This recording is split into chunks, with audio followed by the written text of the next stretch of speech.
Avui diumenge el terrat de casa va de noms propis: Josep Lluís Albinyana, Enrique Monsonís, Joan Lerma, Eduardo Zaplana, José Luis Olivas, Francisco Camps, Alberto Fabra, Ximo Puig, Carlos Mazón.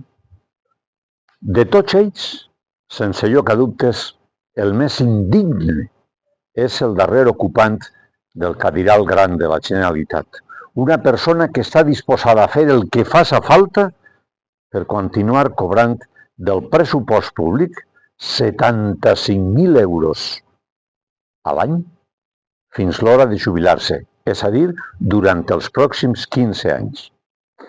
Ahir un riu de gent es va tornar a pronunciar a l'efecte: Mazón dimissió. No volem a Mazón de president. El president a Picassent. Un riu de gent pels carrers de València. Doncs això, ja està tardant.